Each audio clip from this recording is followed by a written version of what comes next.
paz do Senhor Jesus. E hoje, na fonte da palavra que é viva, nós vamos falar sobre está o Senhor entre nós ou não?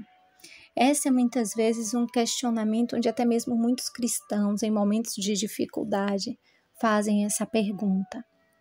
E nós vamos refletir lá no livro do Êxodo, no capítulo 17, do verso 1 ao verso 7. O subtítulo diz assim: A jornada pelo deserto de Sim e a falta de água. Depois, toda a congregação dos filhos de Israel partiu do deserto de Sim pelas suas jornadas, segundo o mandamento do Senhor, e acamparam em Refidim, e não havia ali água para o povo beber.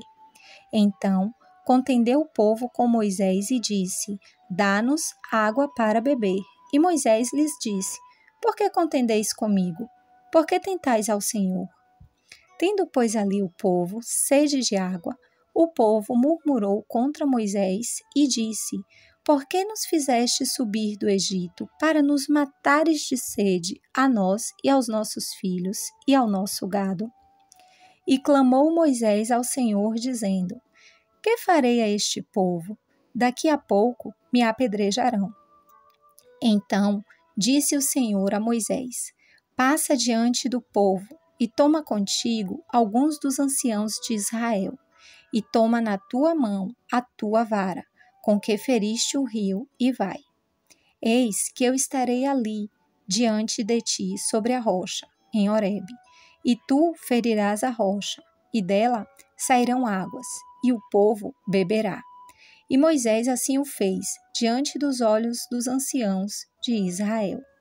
E chamou o nome daquele lugar Massá e Meribá, por causa da contenda dos filhos de Israel, e porque tentaram ao Senhor, dizendo: Está o Senhor no meio de nós ou não? Aqui é muito interessante, porque o Senhor mandou que eles acampassem em Refidim. Refidim significa descanso. E o Senhor já sabia, que ali não tinha água. E muitas vezes, diante da ausência, da necessidade, da limitação, é um povo que estava com criança, é um povo que estava com gado, não dava para simplesmente continuar andando atrás de água. E eles já tinham uma ordem do Senhor para acampar ali.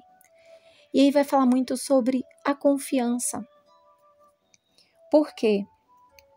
Porque o Senhor mesmo é o provedor deste povo. Nós temos que, como cristãos, entender que passaremos pelas provações da vida que está aí para o cristão, para o crente, para o não crente, para o ateu, para todos. Mas nós temos que prestar atenção que a diferença naquele que serve o Senhor está na garantia dos resultados que cooperam para o bem de cada um. Temos que entender como cristãos que é na nossa fraqueza que se aperfeiçoa o poder de Deus. É dentro da impossibilidade do povo que a glória do Senhor é manifestada pelo sobrenatural, pela provisão, pelo cuidado. Esse é o testemunho de fé, porque quando nos encontramos na situação em que nada podemos fazer, esse ainda não é o fim, porque temos um Deus que pode todas as coisas. Então, eles estavam num lugar de descanso, mas o comportamento deles, a atitude deles fez com que aquele lugar recebesse um novo nome. E qual foi esse novo nome que o lugar recebeu? Massá. Massá significa provação, desespero. Eu acredito que naquele momento Moisés estava desesperado, porque Moisés estava temendo por ele mesmo, pela segurança dele. Você vê que ele fala que o povo estava a ponto de apedrejá-lo.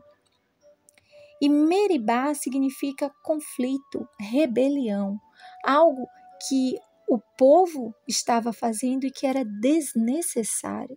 Sabe por que era desnecessário? Porque se eles se lembrassem, não de algo tão distante, mas de algo recente que o Senhor já havia feito. O Senhor já havia aberto o mar para que eles passassem em terra seca. Então eles sabiam que o impossível não era o fim. Eles sabiam que o Senhor estava no meio deles e que o Senhor estava operando.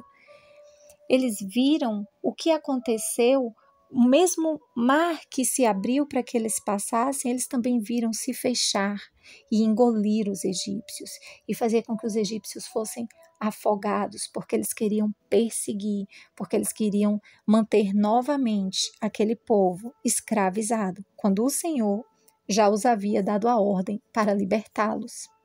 A gente pode ver também nesse momento que o povo aqui, eles estão ignorando o Senhor. Por quê? Porque quem tirou eles do Egito foi o braço forte do Senhor. Moisés não tinha como fazer acontecer as 10 pragas. Moisés foi apenas um instrumento de Deus. Então aquele povo já tinha visto o sobrenatural. Mas nesse momento o povo vai brigar com Moisés. O povo vai questionar Moisés e o povo vai atribuir a Moisés a saída deles. Olha que o povo vai dizer o quê? Por que nos fizeste subir do Egito?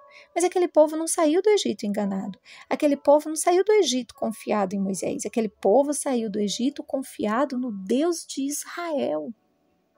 No Deus que havia se revelado para eles. No Deus que eles já conheciam pelas histórias de compromisso, de aliança com os antepassados deles. Mas no momento de provação, esse povo acha que Deus não está com eles. E nós temos que ter esse cuidado, porque muitas vezes Deus vai usar pessoas como instrumentos. E não podemos esquecer que elas são apenas instrumentos. Nós não podemos responsabilizá-las. Nós temos também a obrigação de buscar a Deus, de ter comunhão com Deus. Esse povo aqui não chegou para Moisés para dizer: Moisés, e agora não tem água? Não, esse povo foi com rebeldia, esse povo foi com rebelião. Mas Moisés chega diante de Deus com humildade. Moisés pergunta a Deus o que ele ia fazer naquela hora. Sabe, porque Moisés ele não estava com todo o plano. Moisés também estava vivendo da dependência e da confiança no Senhor. Porque o Senhor estava revelando a Moisés a cada situação a medida que Moisés deveria tomar, o que Moisés deveria fazer. Então, nós precisamos entender que não é os conflitos, não são as dificuldades que vão indicar uma ausência de Deus. Nós temos que ter a convicção, nós temos que ter a confiança, porque se nós cremos nessa palavra, o Senhor fala que Ele estará conosco até o fim, que Ele estará conosco para sempre. Então Ele sempre vai estar e precisamos ter a certeza que Ele sempre vai agir, Ele sempre vai fazer aquilo que for o melhor para nós. Tanto que no final é o que Moisés fala, que eles tentaram ao Senhor dizendo: está o Senhor no meio de nós ou não? Nós não podemos esquecer de tudo que o Senhor já fez conosco até aqui. Nós não estaríamos crendo, nós não estaríamos buscando se nós não tivéssemos tido uma experiência pessoal com o Senhor. É isso que te fortalece. É muito importante que mesmo buscando a palavra, que mesmo frequentando uma igreja, recebendo a orientação de um pastor, você precisa ter a sua experiência pessoal com Deus. Algo que você olha para trás e não importa o quanto conteste a Bíblia, o quanto as pessoas falem, o quanto as pessoas tentem desfazer a história, mas você tem a sua convicção pessoal do que você viveu. Amém? Que o Senhor os abençoe, em nome de Jesus.